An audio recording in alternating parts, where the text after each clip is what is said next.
नमस्कार दोस्तों, जय हिंद, वंदे मातरम। स्वागत है आपका अपने टीटी फैमिली शिक्षकों के परिवार जयसवाल कोचिंग सेंटर पर, पावर्ड बाय शिक्षा ही प्रकाश है। आज की क्लास में मैथ्स का सॉल्व पेपर करेंगे और ए टू जेड वही प्रश्न करेंगे जैसे आपके एग्जाम में पेपर में पूछे जाते हैं। तो ये सारे प्रश्न जो करेंगे हम मैथमेटिक्स के पूरे 30 प्रश्न करेंगे। कितने प्रश्न करेंगे? 30 प्रश्न करेंगे, जिसमें आपके कंसेप्ट के प्रश्न भी रहेंगे और आपके पेडागोजी के भी प्रश्न रहेंगे। तो मैथ्स में अगर 25 प्लस का चयन परीक्षा में स्कोर पाना है तो ये क्लास आप सभी के लिए इंपॉर्टेंट है। तो चलिए शुरुआत करते हैं। आपके देख लेते हैं, आपकी स्क्रीन पर दिया गया क्या दिया गया प्रश्न। चलिए सभी लोग देखें और सभी से वादा है, सभी ब्रदर सिस्टर टीचर से जिनका सपना अध्यापक अध्यापिका बनना, शिक्षक बनना, आप लोग मैथ्स की क्लास में रफ पेन लेके अवश्य बैठे। जितना ज्यादा अभी आप लोग अभ्यास करेंगे उतना बेटर होगा आप सभी के लिए। ठीक है ना? चलिए शुरुआत करिए। प्रश्न हमारा क्या दिया गया, ध्यान कर पढ़िएगा। प्रश्न हमारा कह रहा है कि निम्नलिखित प्रश्नवाचक के चिन्ह के स्थान पर क्या आएगा। कह रहा है 165 भागे 2, 72.5 भागे 5, क्वेश्चन मार्क और भागे 5 दिया गया है। इस प्रकार के प्रश्न को हम कैसे सॉल्व करेंगे, ठीक है, ध्यानपूर्वक देखिएगा मेरे प्यारे प्यारे भाइयों की प्यारी प्यारी बहनें। बोर्ड मास रूल कहता है पहले हमें क्या बड़े कोष्टक के अंदर सॉल्व करना। तो 165 भागे 2 दिया गया है। 165 को अगर हम 2 से भाग करते हैं तो कितना आ जाएगा? 82.5। कितना आएगा? 82.5 आएगा। तो हम यहाँ पे क्या लिख देंगे? 82.5 धन 72.5 कोष्टक के अंदर कर लेंगे, इसको भागे कर लेंगे, बराबर कोष्टक की जगह हम क्या x मान लेते हैं, x भागे 3.5। ठीक है, इतना सभी को समझ में आ गया? बहुत बहुत धन्यवाद।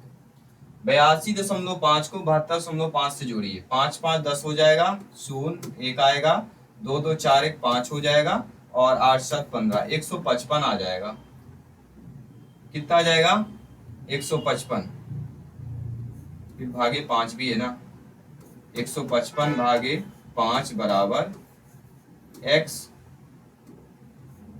भागे 3.5। यह हमारा प्रश्न है। 155 को 5 से करें कितना आ जाएगा? 5 3 15, 5 एकम 5, 31 आ गया। तो 31 बराबर क्या आ जाएगा? x भागे 3.5। भाग की प्रक्रिया सभी लोग जानते हैं, भाग मतलब होता है बटे में। तो ये आ जाएगा x बटे 3.5। तो x बराबर क्या आ जाएगा? 3.5 का 31 से गुणा हो जाएगा, यानी 31 गुणे 3.5 बराबर x। x हमने कहा माना था? कोष्टक मान, यानी x का मान जो आएगा वही हमारी यहाँ संख्या हो जाएगी। x का मान क्या आ जाएगा? 31 गुणे 3.5 के लिए सभी लोग कितना आ रहा है? सभी लोग करिए, 31 गुणे 3.5 गुणा करिए सभी लोग। 5 5 3 15, 3 एकम 3, 3 त्रिकाई 9, 5 5 3 8, 9 1 10, 108.5। 108.5 देखिएगा, सी ऑप्शन में दिया गया है, ये हमारा सही होगा। अब बताइए किसको मैथ नहीं समझ में आया? बिल्कुल इजली समझ में आ गया सभी को, एकदम से इजली सभी को समझ में आया होगा, मैं जानता हूँ। गणित बिल्कुल आसान है। गणित कहती है केवल रफ पिन बैठ के सॉल्व करिए, मैं बहुत ही आसान। तो गणित को समझना है तो रफ पिन लेके आपको सभी को बैठना पड़ेगा, ठीक है ना? चलिए अब बढ़ते हैं आपके अगले प्रश्न की। अगला प्रश्न कह रहा है आपको आरोही क्रम में लिखना है, बढ़ते क्रम में लिखना है। संख्या दी गई 1/3। 1/3 को हम कैसे लिख सकते हैं? 0 जाएगा, 3 त्रिकाई 9, 3 त्रिकाई 9, 0.33 आएगा। दशमलव में तोड़ लेना है, जो भी भाग संख्या बटे में उसको दशमलव में तोड़ लीजिए सभी को। 1/5 को तोड़िए, कितना आएगा? 5 में भाग नहीं जाएगा, 1 में तो दशमलव 0 आएगा, दशमलव लगाएंगे तो 10 बन जाएगा। तो 5 दूनी 10, 2 बार चला जाएगा, 0.2 आएगा। फिर कह रहा है 2/7। 2/7 किसी प्रकार से निकाल लीजिए, नहीं जाएगा भाग, 0.20 हो जाएगा, तो 7 दूनी 14, 6 बचा, 7 8 56, 0.28 आ जाएगा। अब 3/4 का निकाल, दशमलव के बाद 2 ही अंक से हमारा पता चल जाता है कौन सी छोटी संख्या है कौन सी बड़ी संख्या है। 3/4 को हम निकालते हैं तो ये भी भाग नहीं जाएगा, दशमलव 0 आएगा, दशमलव लगेगा, 30 बन जाएगा। तो 4 8 32 ज्यादा हो जाएगा, 4 7 28, 20 बचा, 4 5 20। अब इसमें देखिए सबसे छोटा कौन सा है? सबसे छोटा आप देखेंगे 0.2 है। तो 0.2 किसमें है? 1/5। तो 1/5 हम यहाँ पे लिख लेंगे। इससे बड़ा कौन है देखिए, फिर इससे बड़ा 0.2 से बड़ा है 0.28, फिर 2/7 लिख लीजिए। फिर इसके बाद देखिए किससे बड़ा है 0.1/3 लिख लीजिए। और इससे बड़ा है आपका ये 0.7 पर 3/4। ये हमारा आरोही। आरोही मतलब होता है बढ़ते कदम, पहले छोटी फिर छोटी पहले छोटी फिर उससे बड़ी फिर उससे बड़ी फिर उससे बड़ी। अगर अवरोही होता तो अगर ये आरोही क्रम में हो गया, ठीक है, दोनों में पूछा जाता है। ये आरोही क्रम हो गया। मान लीजिए आपको यहाँ पे अवरोही क्रम में पूछा जाता है, आरोही क्रम में क्या हो जाता, फिर 3/4 हो जाता, 1/3 हो जाता, 2/7 हो जाता और 1/5 हो जाता। ये हमारा अवरोही क्रम है। तो दोनों चीजें आपने समझ ली, आरोही अवरोही क्रम में भिन्नों को लगा। ठीक है, तो यहाँ पे किस ऑप्शन में दिया गया है, थर्ड ऑप्शन में दिया गया है। तो थर्ड वाला ऑप्शन यहाँ पे आप लोगों का सही हो गया। ठीक है, कोई डाउट हो, किसी भी प्रकार का डाउट हो, बेफिक्र आप लोग कमेंट कर सकते हैं, फीडबैक कर सकते हैं। जयसवाल सर आपसे भी अभिनंदन स्वागत करते हैं, क्योंकि ये आपका अपना परिवार है, टीटी फैमिली है, शिक्षकों का परिवार है। सभी मित्रों को जय हिंद। तो चलिए अगला प्रश्न यहाँ पे देख लेते हैं, अगले प्रश्न को हम सॉल्व कर लेते हैं। अगला प्रश्न कह रहा है, बहुत इंपॉर्टेंट प्रश्न ये भी दिया गया है। अगला प्रश्न क्या कह रहा है, देखिए ध्यानपूर्वक। प्रश्न कह रहा है 3 क्रमागत संख्याएं इस प्रकार ज्ञात कीजिए कि पहली की दुगुनी, दूसरी की 3 गुनी और तीसरी की 4 गुनी मिलाकर 191 हो जाए। 3 क्रमागत संख्या पहले मान लीजिए x, x+1 और x+2, ये हमारी क्या हो गई, 3 क्रमागत संख्या हो गई। अब कह रहा है कि पहली की दुगुनी, पहली की दुगुनी होगी तो क्या हो जाएगा, 2x हो जाएगा। फिर दूसरी की 3 गुनी, 3 गुनी मतलब 3 गुणे x+1 हो जाएगा। फिर कह रहा है तीसरी की 4 गुनी, तीसरी हमने x+2 मानी थी, तो 4 गुनी मतलब 4 गुणे x+2, ये हमारा हो गया। अब कह रहा है इन 4 गुनी इन 191 हो जाती है, इनको अगर मिला दिया जाता है तो कितना हो जाता है, 191 हो जाता है। अब इनको हम मिलाना है, इनको मिला के हमें क्या करना है, 191 के बराबर कर लेना। क्या करेंगे, 191 के बराबर कर लेंगे।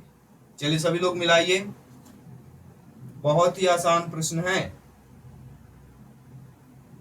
मिलाना मतलब प्लस कर लेना है, प्लस तो आप लोग कर ही लेंगे।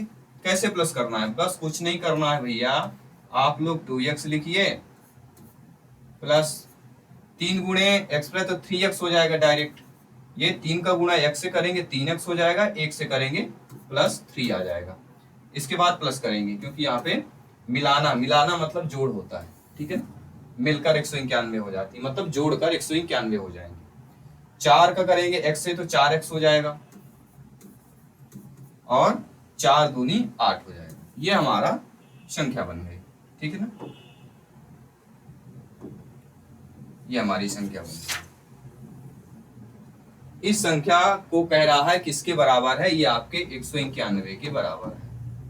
किसके बराबर है, 191 के बराबर। जब आपकी ये संख्या 191 के बराबर हो जाती है, मतलब 2x + 3x कितने हो गए, 2 3 5 5 4 9x हो जाए। 9x कर लीजिए प्लस 3 8 3 11 कर लीजिए बराबर 191 कर लीजिए। बहुत ही आराम से समझिएगा, ठीक है ना, कहीं जल्दबाजी नहीं है किसी के लिए। 9x बराबर, अब 191 में ये प्लस में है तो इधर जाएगा तो माइनस में हो जाएगा, तो इस 191 में 11 घटाएंगे कितना आएगा, सभी लोग बताइए। 1 घटाएंगे 90 आ जाएगा, 10 घटाएंगे कितना आ जाएगा, 180 आ जाएगा। x की वैल्यू क्या आ जाएगी, ये इसके 9 चला जाएगा इसके बटे में, तो 9 दूनी 18 यानी 20 आना चाहिए। तो 20 आ गया x का मान, यानी कि ये 20 आ गया। x+1 करेंगे तो 21 आ जाएगा, x+2 करेंगे तो 20 2 22 हो जाएगा। 20 21 22 ये हमारी संख्या होगी। तो 20 21 22 ये देखिएगा ऑप्शन नंबर सी दिया गया। क्या दिया गया, 20 21 22। स्क्रीन पर नहीं दिख रहा आप लोगों को, कोई बात नहीं, दिख जाएगा।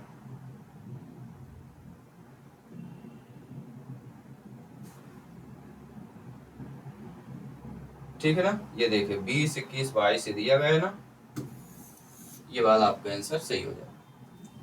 चलिए बढ़ते हैं, अगले प्रश्न की तरफ बढ़ रहे हैं। ये भी बहुत अच्छा प्रश्न दिया गया, ये प्रश्न बहुत अच्छा है। इस प्रकार के प्रश्न एक प्रश्न रखा हुआ है, यानी 1 नंबर पक्का करना है, तो इस प्रश्न को अवश्य समझ के जाइए। इस प्रश्न को आप सभी लोगों को बिल्कुल समझ के जाना है, ठीक है ना। चलिए समझिए इस प्रश्न को। सही उत्तर सभी लोग लगाइए। रितेश की 5 वर्ष पूर्व और 3 वर्ष बाद की आयु का योग है, तो रितेश की वर्तमान आयु बताइए। अब देखिए यहाँ पे रितेश की आयु क्या कर रहा है, ब्लू से लिखें, क्या ब्लू लिख रहा है, देखिए रितेश की 5 वर्ष पूर्व, ब्लू थोड़ा ना दिखेगा मेरे ख्याल से, रेडी करते हैं। 5 वर्ष पूर्व मतलब x माइनस 5 कर लीजिए, दोनों का योग कह रहा है तो प्लस कर लीजिए, ये 5 वर्ष पूर्व है। फिर कह रहा है मान लीजिए रितेश की x वर्ष मान लीजिए, रितेश की वर्तमान x वर्ष मान लीजिए, तो 5 वर्ष पूर्व x माइनस 5 होगी और 3 वर्ष बाद हो जाएगी x प्लस 3। ये कह रहा है इनका योग किसके बराबर है, 38 के बराबर है। तो x और x कितने हो जाएंगे, 2x हो जाएगा, माइनस 5 प्लस 3 है तो माइनस का 2 हो जाएगा बराबर 38। तो 2x बराबर, ये माइनस का 2 है इधर जाएगा तो प्लस में हो जाएगा, तो 38 2 40 हो जाएगा। तो x बराबर 40/2 यानी कि 20। x की वैल्यू क्या आ जाएगी, 20। तो वर्तमान अगर हमने क्या माना था, x की वैल्यू हमारी 20 वर्ष आ गई, यानी कि जो पहला ऑप्शन दिया गया है वह यहाँ पे सही हो जाएगा। तो आई होप सभी लोग मैथ सभी लोग समझ गए। बिल्कुल मैथ बहुत ही आसान लगेगी, मैथ में आपका स्कोर चयन परीक्षा में बिल्कुल 80% से कम नहीं आएगा, ठीक है, याद रखिएगा, ये वादा सभी लोगों से, बशर्ते आपको रफ पेन से सॉल्व करना पड़ेगा, ये ध्यान रखिएगा। ऐसा नहीं कि हम देख पा रहे हैं तो बस आप कानों से सुन रहे हैं और आंखों से देख रहे हैं, ऐसा नहीं करना है। अगर ऐसा करेंगे तो आप खुद के साथ धोखा दे रहे हैं। मेरा जो कर्तव्य बनता है, मैं आप लोगों को पढ़ा रहा हूँ, मेरा जो कर्तव्य बनता है सोल्यूशन दे रहा हूँ, अब आप लोगों का कर्तव्य है समझना। अगला प्रश्न है, सबसे बड़े वृत्त की त्रिज्या क्या है जिसमें 15 सेंटीमीटर लंबाई और 12 सेंटीमीटर चौड़ाई वाले आयत को काटा जाता है। आप सभी लोग जानते समझते हैं आयत की आमने सामने की भुजा क्या होती है, ये एक आयत बन गया, क्या बन गया, ये एक आयत बन गया। ये आयत हम यहां से भी ले सकते हैं वैसे, ठीक है ना, चलिए ये एक आयत बन गया। अब इस आयत को हम कैसे सॉल्व, देखिए इस आयत में कह रहा है कि वृत्त की त्रिज्या क्या होगी, 15 सेंटीमीटर लंबाई और 12 सेंटीमीटर चौड़ाई। अच्छा लंबाई तो ये होगी,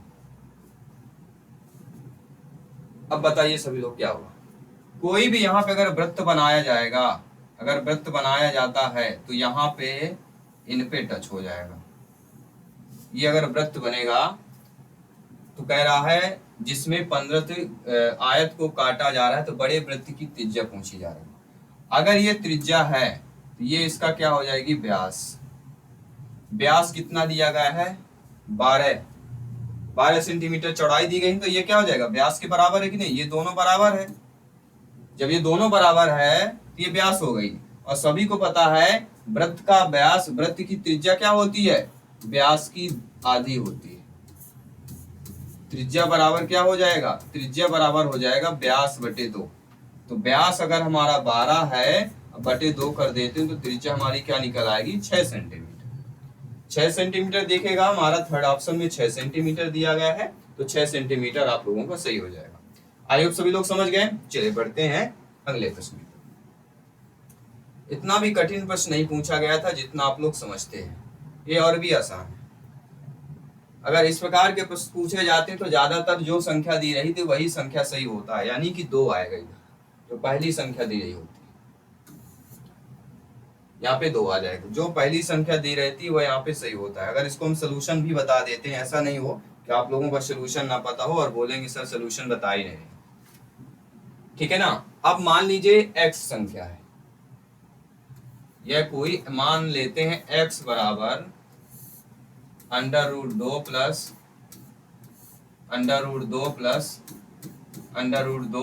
प्लस डैश डैश और क्यों, ठीक है। अगर हम दो इसका वर्ग कर लेते हैं, इस समीकरण का वर्ग कर लेते हैं, तो x बराबर क्या हो जाएगा, 2। अगर हम क्या करेंगे, यहाँ पे क्या करना, आप लोगों को वर्ग करना है। जब आप लोग वर्ग कर लेंगे तो x बराबर क्या हो जाएगा, 2 एक बाहर निकल आएगा, प्लस यहाँ पे √2 plus under root two plus under root two dash dash कितने भी लिख सकते हैं क्योंकि ये डैश डैश है और इसकी वैल्यू हमने क्या माना था, x माना। तो एक्स स्क्वायर बराबर क्या आ जाएगा, 2 प्लस एक्स आ जाएगा। ठीक है ना, इतना समझ लो। अब इसका हम समीकरण बना लेंगे। कैसे समीकरण बनेगा, एक्स स्क्वायर 2 को इधर ला जाइए माइनस 2 हो जाएगा, ये पहले x को लिख देंगे तो माइनस एक्स माइनस 2 बराबर 0। ये हमारा समीकरण बन गया। अब इसका हम समीकरण का गुणनखंड कर लेंगे। जब इसका हम गुणनखंड करेंगे तो क्या बनेगा हमारा, x माइनस 2 और x प्लस 1। इसका गुणनखंड तो निकाल लेते हैं ना सभी लोग, x को डिवाइडेड कर देना है। क्या करेंगे हमारा, माइनस 2x प्लस x कर लीजिएगा, या पहले लिख लेंगे माइनस x प्लस 2 कर लेंगे। क्या डिवाइडेशन करेंगे, गुणनखंड निकाल के आएगा ना, x square minus 2x plus, ये ऐसे टूट लेना, x minus 2x plus x minus 2 बराबर 0। इससे आप x कॉमन लेंगे, x माइनस 2 आ जाएगा। इससे x कॉमन, यहाँ पे 2 कॉमन ले लेंगे,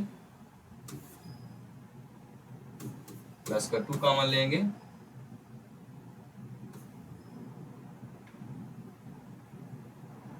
तो क्या आ जाएगा, प्लस का 2 ले रहे हैं तो x माइनस 1 आ जाएगा, 1 आएगा ना।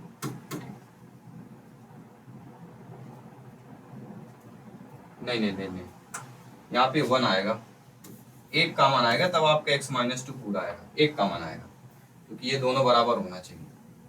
तो यहाँ पे आपका x प्लस 1 हो जाएगा एक गुणनखंड, x प्लस 1 और एक गुणनखंड हो जाएगा x माइनस 2। ठीक है, ऐसे गुणनखंड निकालना। तो ये हमारे गुणनखंड आएगा, यानी x बराबर एक संख्या 2 हो जाएगी और एक संख्या x बराबर माइनस 1 आ जाएगी। तो माइनस 1 लेंगे नहीं, हम 2 वाली लेंगे, तो x बराबर वैल्यू 2 आ गई। हमने इसको x माना था, इसकी वैल्यू क्या आ जाएगी, 2 आ जाएगी कि नहीं आएगी, हमने बताया था ना। तो 2 वाला आंसर सही हो जाएगा।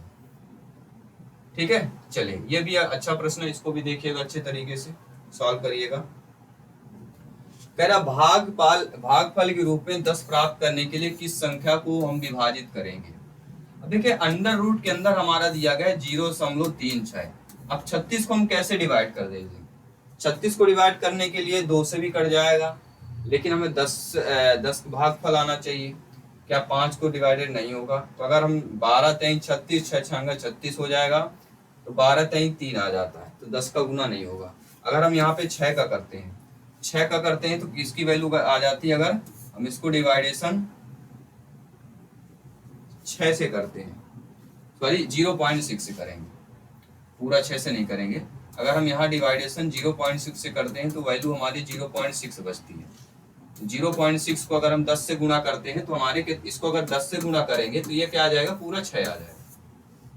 भाई दशमलव हट जाएगा कि नहीं हट जाएगा, जब 10 का गुणा हम करते हैं तो दशमलव आपका हट जाएगा, तो हमारा ये पूरा क्या हो जाएगा, 6 बन जाएगा।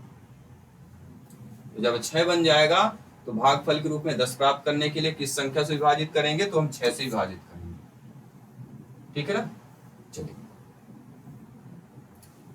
ये और भी सरल प्रश्न है। प्रश्न कह रहा है समबाहु त्रिभुज के प्रत्येक कोण का मान कितना होता है। समबाहु त्रिभुज, समबाहु मतलब तीनों भुजाओं के मान बराबर होना चाहिए, मतलब समबाहु भुजा के मान, मतलब ये 60 डिग्री है तो ये भी 60 डिग्री होगा, ये भी 60 डिग्री होगा। अब आपको पता है कि तीनों कोणों का मान कितना होता है, सभी लोग बताइए। 180 अंश होता है, हमने तो 60 आंसर बता दिया। तीनों कोणों का मान 180 होता है, 180 में 3 भुजाएं हैं तो हमारे तीनों कोणों का मान निकल जाएगा 60 डिग्री, यानी जो बी ऑप्शन दिया। बहुत गणित कहती मैं बहुत ही आसान हूं, मुझे लगाओ तो पहले, जब मुझे लगाओगे बहुत ही आसान पाओगे। ठीक है ना, चलिए बढ़ते हैं अगले प्रश्न की तरफ। अगला प्रश्न क्या कह रहा है, देखिएगा ध्यान पूर्वक, अगला प्रश्न भी आ चुका है।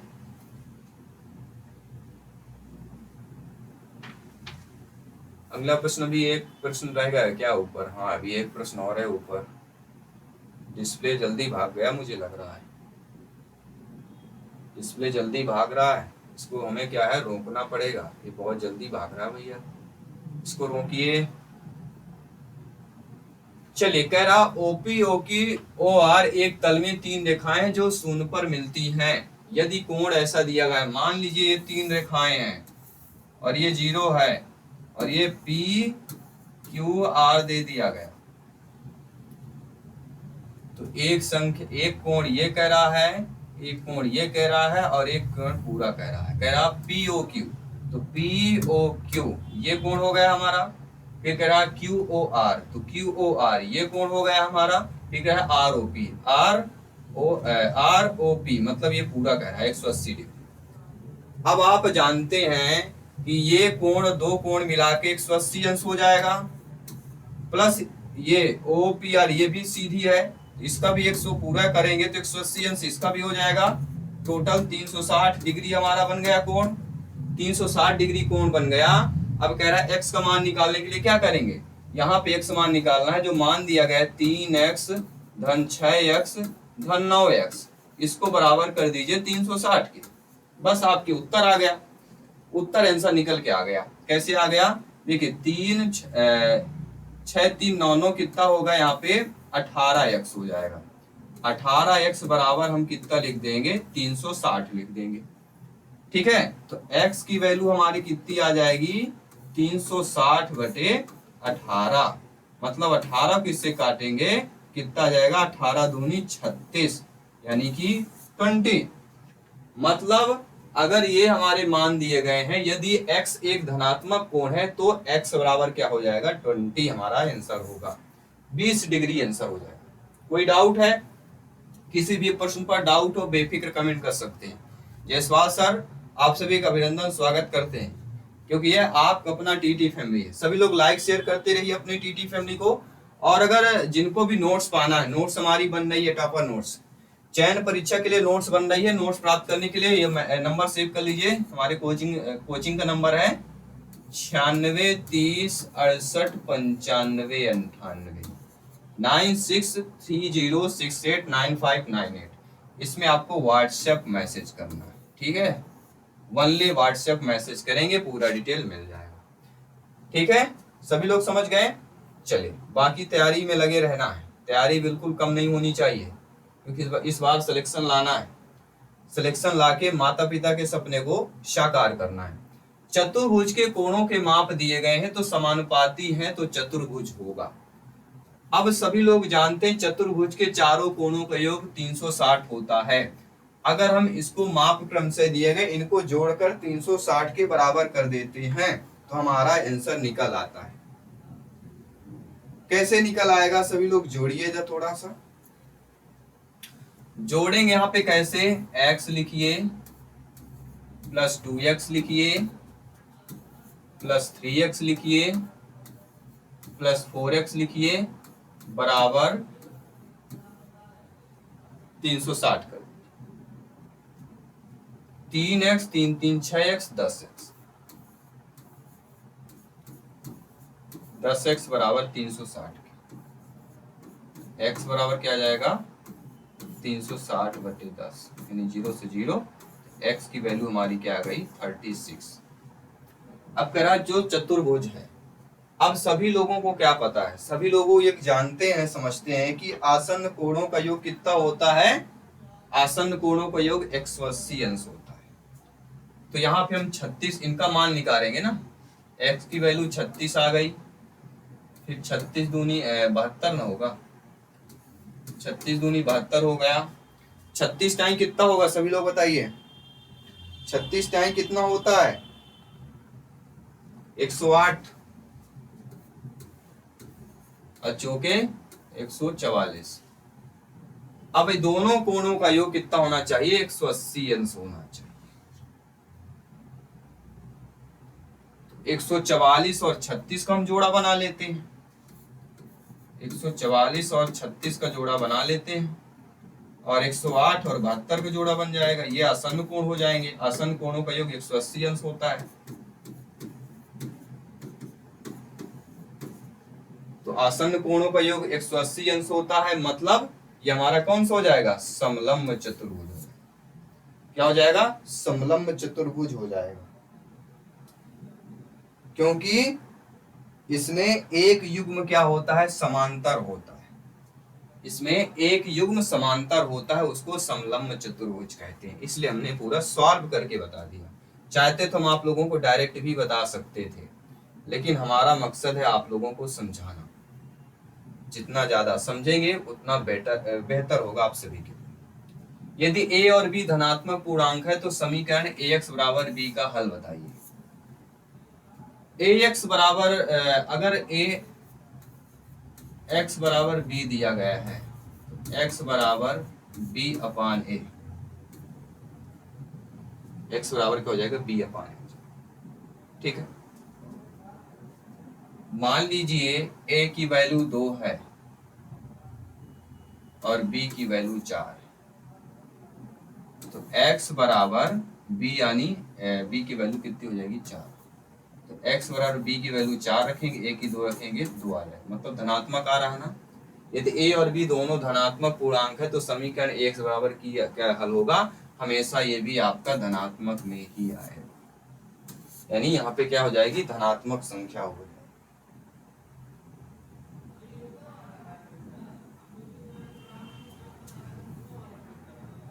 ठीक है, अब देखिए ये भी सरल प्रश्न है। यदि -5t कह रहा, -5t, 5t लिख लीजिए, चलिए, -6t बराबर -50 है, तो t का मान निकालना है। t का मान कैसे निकालेंगे, अब समझिए। -5t इधर है, रहने दीजिए, और इसको इधर लाइए तो -50 ऑलरेडी है, ये माइनस है, इधर जाएगा तो प्लस में हो जाएगा, तो प्लस हम 60 कर लेंगे।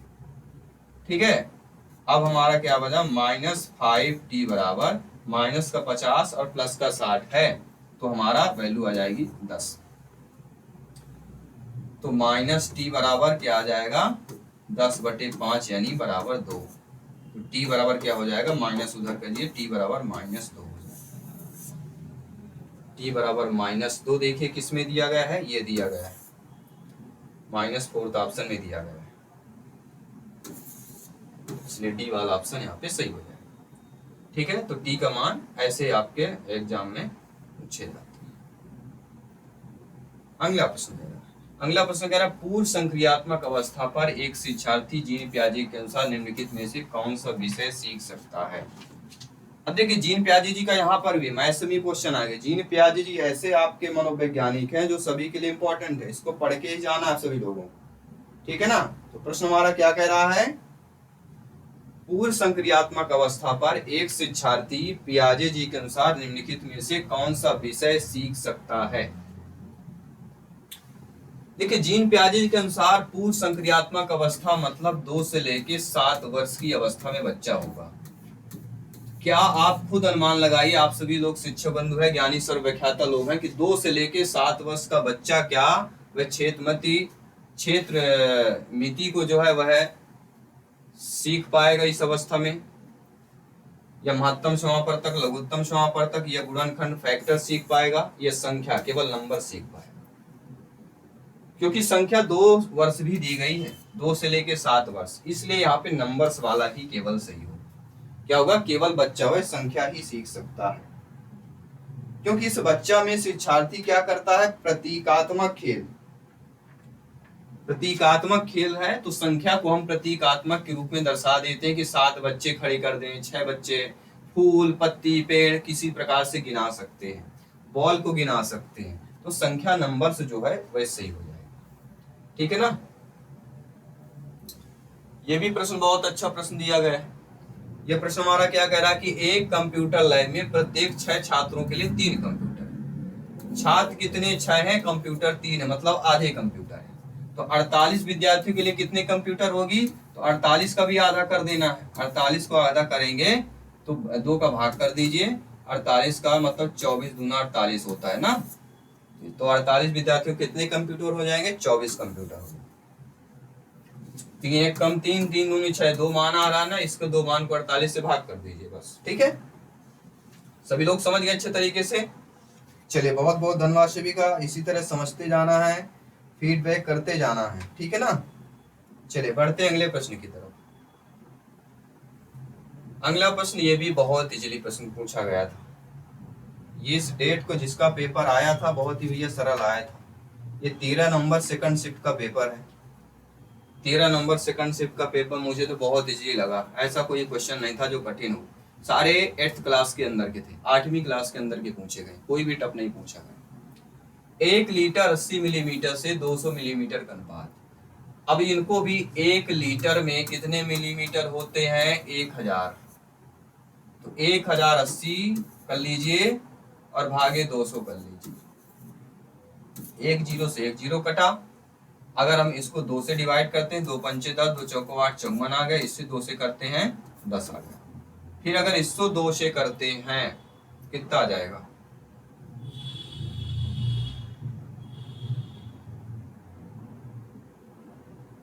टाइगर 27 आएगा ना। 27 दूना 54 होता है। 27/5 यानी कि 27:5। 27:5 देखिएगा, ऑप्शन नंबर डी में दिया गया है। ठीक है ना। इस प्रकार के प्रश्न को सॉल्व करना। किसी भी प्रश्न पर डाउट है बेफिक्र आप लोग कमेंट कर सकते हैं, फीडबैक कर सकते हैं। ये भी ये रुपया पैसा वाला पूछा ही जाता है। रुपए पैसे वाला प्रश्न पूछा ही जाता है कि 80 पैसे से 2.4 रुपए का अनुपात। तो 80 पैसा यहाँ है, 2.4 का मतलब होता है 240 पैसे, क्योंकि यहाँ रुपए दिया गया। तो 2.4 रुपए का मतलब 240 पैसे। दोनों को पैसे में तोड़ लीजिए। 0 से 0 कट गया। 8 कम 8, 8 3 24, 1:3 आएगा। कितना आएगा? 1:3 आएगा। ठीक है ना। चलिए बढ़ते हैं अगले प्रश्न की तरफ।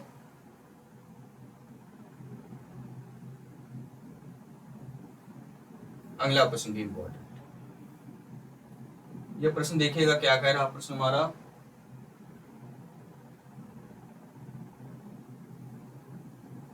प्रश्न ज्यादा बड़ा कर दिया मुझे लग रहा। आप लोग पढ़ पा रहे हैं? चलिए पढ़िए सभी लोग। प्रश्न क्या कह रहा हमारा।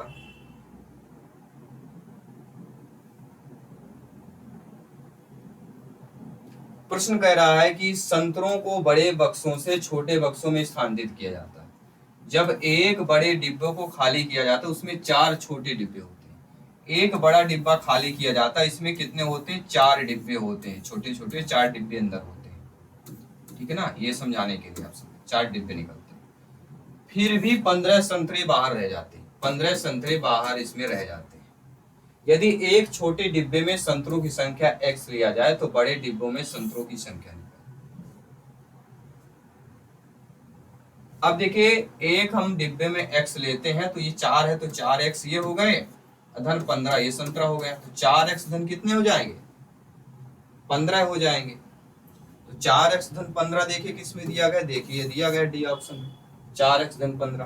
तो 4x धन 15 वाला सही हो जाएगा। बहुत इजीली प्रश्न, कुछ नहीं करना था ज्यादा। इसमें कुछ नहीं पूछा गया, इतना ज्यादा टफ भी नहीं पूछा गया जितना आप लोगों को टफ लगे। ठीक है ना। चलिए अगला प्रश्न देख लेते हैं। अगला प्रश्न क्या दिया गया है? जी हाँ, चलिए पेडागोजी का प्रश्न ध्यानपूर्वक समझिएगा, फीडबैक कीजिए। पेडागोजी का प्रश्न कह रहा है कि मूल्यांकन प्रक्रिया के आधार हैं। देखिए, मूल्यांकन प्रक्रिया का अगर आधार पूछा जाए तो एक शब्द दिमाग में बैठा लीजिएगा कि मूल्यांकन प्रक्रिया का जो आधार होता है वह होता है उद्देश्य। और कैसा उद्देश्य होता है? वह आपका केवल उद्देश्य होता है वह शैक्षिक उद्देश्य होता है।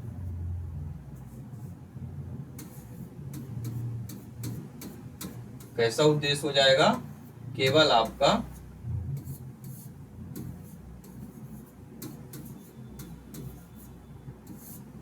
शैक्षिक उद्देश्य होगा। क्या होगा? शैक्षिक उद्देश्य। तो मूल्यांकन प्रक्रिया का आधार ऑब्जेक्टिव उद्देश्य पहला ऑप्शन हो जाएगा। बाकी जो ऑप्शन दिए गए हैं ये मूल्यांकन प्रक्रिया के आधार नहीं। ठीक है ना। आधार केवल हमारा उद्देश्य।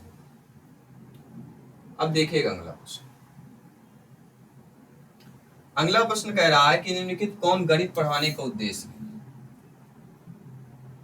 देखिए, गणित पढ़ाने के उद्देश्य की बात करूं तो आप सभी लोग जानते हैं गणित पढ़ाने का उद्देश्य संज्ञानात्मक होता है, भावनात्मक होता है, मनोप्रेरणा होता है, लेकिन शिक्षात्मक नहीं होता। एडुकेशनल जो है ये नहीं होगा, एडुकेशन नहीं होगा। बाकी ये तीनों होंगे, क्योंकि ये तीनों भाग हैं। ये क्या है?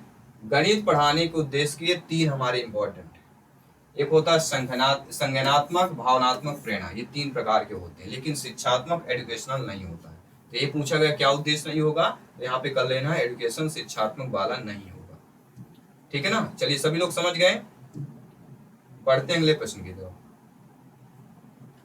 अगला प्रश्न कह रहा है सूक्ष्म शिक्षण किसकी प्रणाली होती है। देखिए सूक्ष्म शिक्षण जो होता है, micro teaching is a system of control practice, नियंत्रित अभ्यास की बात करें। जो सूक्ष्म शिक्षण अगर प्रणाली पूछा जाता है वह नियंत्रित अभ्यास की प्रणाली है। ठीक है ना, कोई डाउट है? पेडागोजी बहुत ही सरल पूछी गई थी इस पेपर में, इतना भी कोई कठिन इतना नहीं था जितना आप लोग इससे कठिन मानते हैं। अगला प्रश्न है संज्ञानात्मक डोमेन के उद्देश्य का वर्गीकरण। जब भी डोमेन की बात की जाती है तो ब्लूम का नाम आता है। ब्लूम टेक्सोनॉमी आपने पढ़ा होगा, तो ब्लूम का नाम, डोमेन का जहां भी जिक्र किया है, संज्ञानात्मक डोमेन की बात की तो प्रोफेसर ब्लूम की बात करेंगे, और ब्लूम से संबंधित आपके एग्जाम में पेपर में प्रश्न पूछा जाता है। अब ये फिर से आ गया प्रश्न, इस प्रकार का प्रश्न एक हर पेपर में पूछा गया। यदि माइनस को गुणा द्वारा और एक्स को माइनस को गुणा, गुणे को प्लस और प्लस को भाग द्वारा कर रहे हैं, भाग को माइनस द्वारा कर रहे हैं, तो हमारी एक संख्या दी गई। तो हमारी एक संख्या क्या दी गई है, देखिए संख्या दी गई है। संख्या हमारी क्या दी गई, संख्या को लिख लीजिए सभी लोग, 9999 प्लस 99 माइनस 9 गुणे 92 भागे 1 का मान निकालना है। चलिए अब मान निकालते हैं, सभी लोग ध्यानपूर्वक देखिएगा, इसको भी सॉल्व कर लेते हैं। अब देखिएगा यहाँ पहले संख्या लिख लेते हैं। संख्या हमारे 4 9 लिख लेना है, फिर माइनस 9 है, गुणे 9 2 लिख लेना है, भागे 1 लिख। अब यहाँ पे कह रहा है ऋण को गुणा, ऋण को गुणा करिए, तो जहां ऋण हो वहां गुणा करिए सभी लोग। तो यहाँ पे हमारा क्या हो जाएगा, ऋण की जगह क्या हो जाएगा, गुणा कर लेना। फिर कह रहा है गुणे को प्लस में बदलिए, तो ये जहां गुणा है इसको हम किस में बदल लेंगे, प्लस में बदल लेंगे, इसको हमने प्लस कर लिया। फिर कह रहा है भाग, प्लस को भाग करिए, प्लस तो था नहीं, भाग को माइनस कर लेंगे, तो यहाँ पे हमें इसको क्या है -1 लिख देते। अब आप लोग इसको सॉल्व कर लेंगे कि नहीं कर लेंगे, सभी लोग सॉल्व करके बताइए इसको क्या आ जाएगा। सभी लोग सॉल्व करिए।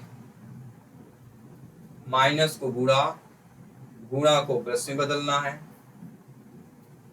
सॉरी प्लस को भाग में बदलना था। यहाँ तो मुझे लग रहा है यहाँ तो प्लस था ना पहले, यहाँ पे गलत हो जाएगा, आंसर सही नहीं आएगा, फिर आंसर सही नहीं आएगा क्योंकि प्लस था और प्लस को हमें क्या बदलना है, प्लस को हमें भाग में बदलना था। ठीक है ना, यहाँ पे हम भागे 99 करेंगे, ये था। और यहाँ पे क्या था, माइनस था, तो माइनस को क्या बदलना था, माइनस को तो गुणे में बदलना था यार, नहीं कुछ गलत हो रहा है। देखो अभी सुधर गया तो अच्छी बात है। 99 के बाद क्या माइनस था, माइनस को हमें गुणे में बदलना है और गुणे में हो जाएगा 9, फिर गुणा है तो गुणे को प्लस से बदलना है, यहाँ प्लस 92 हो जाएगा, फिर भाग को बदलना है माइनस में -1, ये पूरी संख्या हुई। अब समझ गए सभी लोग, ये हमारी पूरी संख्या हो गई। अब 99 को यहाँ पे 99 से भाग करिए, सभी लोग बताइए, सभी लोग भाग करिए कितना आ रहा है, देखते हैं आप लोगों से भाग बनता है कि नहीं बनता है। चलिए सभी लोग लगाइए, हम देख रहे हैं आप लोग भाग कर पा रहे हैं कि नहीं कर पा रहे हैं, सभी लोग करिए। देखिए 99 को कट जाएगा ये तो आ जाएगा एक बार, फिर भाग नहीं जाएगा 0, फिर 99 एक कट जाएगा, सॉरी 101 आ जाएगा, 101 गुणे 9 धन 9 2 ऋण 9 1 कम 9 0 9 1 कम 909 धन 91, 9 1 10 हो जाएगा, 9 एक 10 हो जाएगा, 9 एक 10 हो जाएगा। क्या 1000 आ रहा है इसका आंसर? क्या मैंने सही किया? सभी लोग बताइए, क्या 1000 इसका आंसर आ रहा है? ऑप्शन देख लेते हैं। ऑप्शन पहला वाला 1000 दिया गया है, तो पहला वाला सही है। ठीक है, कितना आसान प्रश्न था, इतना सरल प्रश्न पूछा। सभी लोग, मुझे लग रहा है आप सभी लोग कर लेते इस प्रश्न को। कर लेते ना सभी लोग? बिल्कुल कर लेते आप सभी लोग ज्ञानी स्वरूप व्याख्याता लोग, और आप अवश्य कर लेंगे। ठीक है, चलिए प्रश्न है, मूल्यांकन का मुख्य उद्देश्य क्या होना चाहिए? देखिए, आप सभी लोग शिक्षक बंधु हैं, जब आपकी नियुक्ति होगी, आप लोग अध्यापक अध्यापिका बनेंगे, तो आप सभी लोग जानते हैं मूल्यांकन का जो है उद्देश्य क्या होना चाहिए। देखिए, आप सभी लोग जानते हैं मूल्यांकन का जो हमारा उद्देश्य क्या होना चाहिए। क्या आप शिक्षार्थियों की त्रुटियों को इंगित करना होना चाहिए, विद्यार्थियों को उपलब्धि को मापना है, या यह तय करने के लिए क्या एक छात्र अगली कक्षा में पदोन्नत कर रहा है, या सीखने में अंतराल का निदान और उपचार। देखिए, मूल्यांकन का जो मुख्य उद्देश्य यही होता है कि सीखने के अंतराल में बच्चा का क्या निदान निकला, हमने जो सीखा है उसका निदान क्या है, बच्चा गलती कहाँ करा उसका उपचार भी करना। तो मूल्यांकन से ये दोनों चीजें क्लियर होती है, सीखने में अंतराल का निदान और उपचार, इसलिए फोर्थ ऑप्शन सही है। ठीक है ना, सभी लोग समझ गए? चलिए बढ़ते हैं।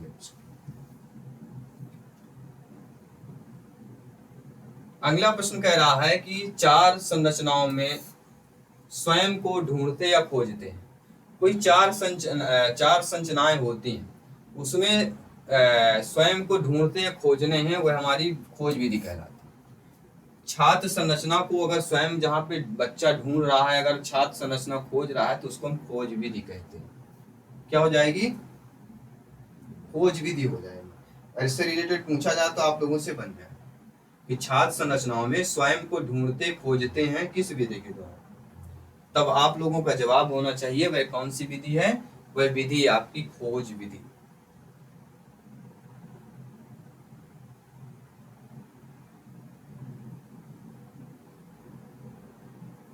और भी कई सारे पूछे जाते हैं, कई सारी विधियां हैं, उन विधियों के बारे में भी हम आगे चर्चा करेंगे क्लास में।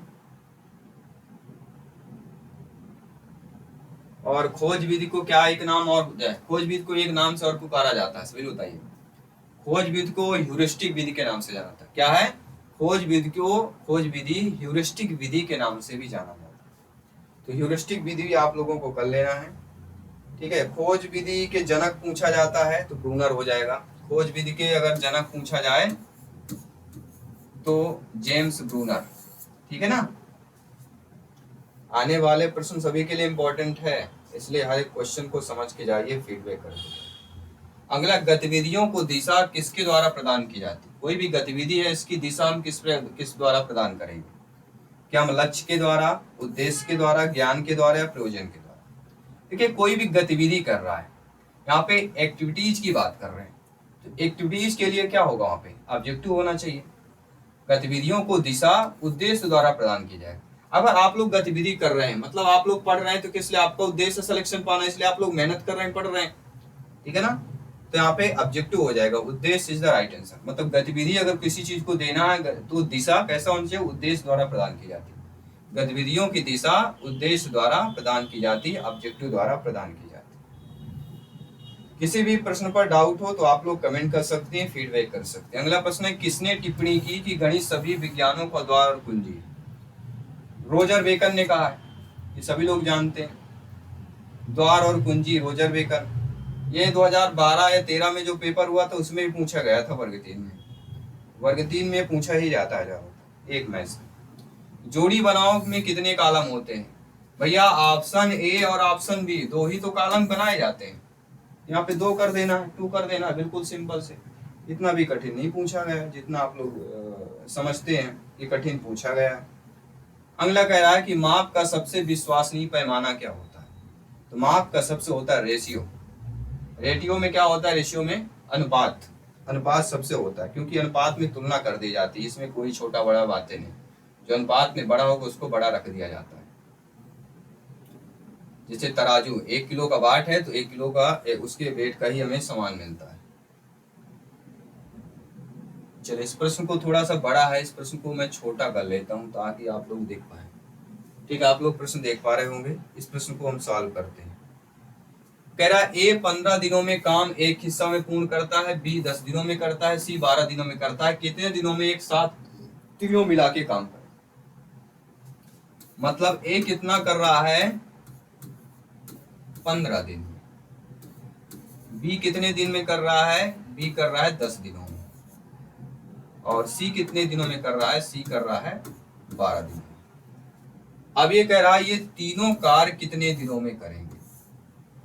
ये तीनों कार्य एक साथ अगर, क्योंकि ये अलग अलग कार्य करते हैं, ए करता है तो 15 दिन काम करेगा, बी करता है तो 10 दिन काम करेगा, और सी करता है तो 12 दिन काम करेगा। अगर कह रहे तीनों एक साथ मिल जाएं तो ये कितने दिन में काम निपट जाएगा? चलिए सभी लोग थोड़ा सा समय लीजिए, आप लोग इसको सॉल्व करिए, फिर मैं बताता हूं।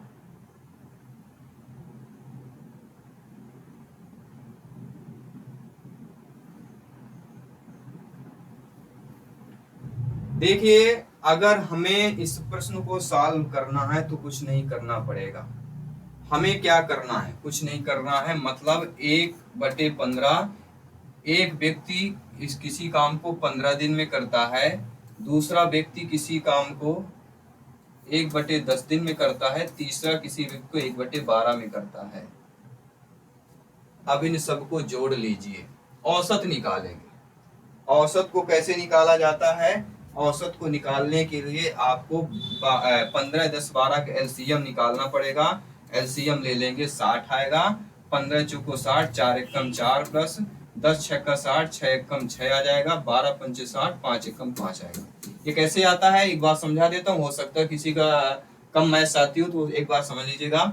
इसमें क्या किया जाता है, 15, 12 एक साथ एलसीएम ले लीजिए, एलसीएम का फिर जो आए तो उसको गुणा कर लीजिएगा, 60 आएगा, ठीक है। इसके बाद इसमें क्या किया जाता है, 15 का इसमें क्या दिएगा, भाग, तो 15 चौको 60, 4 बार जाएगा, तो 4 का फिर जो ऊपर संख्या होती है उसमें गुणा कर दिया जाता है, वो संख्या यहाँ पे लिखी जाती है। तो 4 का गुणा 1 से करेंगे 4 ही आएगा। इस प्रकार 6 दाम 60, 10 बार गया। जब 10 बार गया, 10 का गुणा 1 से करेंगे, 6 दाम, अच्छा सॉरी 10 है, 10 छक्का 60, 6 बार जाएगा, 10 लिखा हुआ है ना तो 6 बार जाएगा, तो 6 का गुना 1 से करेंगे, 6 कम 6 हो जाएगा। 12 करते हैं, 12 पंचे 60, 5 बार जाएगा, 5 एकम 5 आएगा, ठीक है ना, सभी लोग समझ गए। चलिए 4, 6, 10, 5, 15/60 आ जाएगा। 15/60 मतलब 15 एकम 15, 15 चौको 60, 1/4 आ जाएगा। अगर हम एक दिन में 1/4 काम हो रहा है, मतलब अगर 4 दिन करते हैं तो 4/4 काम हो जाएगा, मतलब 0 हो जाएगा, काम 0 बचेगा, मतलब यहाँ पे क्या हो जाएगा, 4 दिन। 1/4 का मतलब होता है 4 दिन, क्योंकि ये बटे में हमने माना था ना 1/15, तो बटे हटा देते हैं तो 4 आ रहा ना, 1/4 आ रहा है, मतलब 4 दिनों में। मतलब ये तीनों अगर काम एक साथ करेंगे तो 4 दिन में इस काम को पूरा कर लेंगे। तो जो थर्ड ऑप्शन दिया गया है 4 डेज वाला, वो सही हो जाएगा। आई होप गणित आप लोगों ने बहुत अच्छे तरीके से सरलता पूर्वक समझा होगा। गणित इतनी भी कठिन नहीं आई हुई, गणित पूरी 8वीं या 10वीं तक की आती है, 10वीं के ऊपर मैंने मैथ्स नहीं देखा इतनी टफ आई। मैथ्स आपके एसएससी जीडी का भी कुछ क्वेश्चन 1-2 आ जाते हैं, कभी एमपी पुलिस के क्वेश्चन आते हैं, पटवारी के 1-2 मैथ के क्वेश्चन ऐसे पूछ लिए जाते हैं। देखिए, हमेशा सफलता प्राप्त करने के लिए कुछ ना कुछ मोटिवेशन की जरूरत होती है, और मेरी मोटिवेशन की जरूरत आप लोग ही पूरा करते हैं। आप लोगों से मोटिवेशन होता हूँ, और कहते हैं ना कि लहरों से डरकर नौका पार नहीं होती, लहरों से डरकर नौका पार नहीं होती, हिम्मत करने वालों की कभी हार नहीं होती। नन्ही सी चींटी जब दाना लेकर चढ़ती है, चढ़ती दीवारों पे 100 बार फिसलती है। मन का विश्वास रगों में साहस भरता है, चढ़कर गिरना, गिरकर चढ़ना ना अखरता है। मन का विश्वास रगों में साहस भरता है, गिर के या चढ़ के गिरना या गिर कर चढ़ना ना अखरता है। मेहनत उसकी बेकार हर बार नहीं होती, मेहनत उसकी बेकार हर बार नहीं होती, हिम्मत करने वालों की कभी हार नहीं होती। हिम्मत बनाए रखिए, वो दिन होगा आपका सपना पूरा होगा, आपका सपना पूरा होगा तो हमारा सपना पूरा होगा।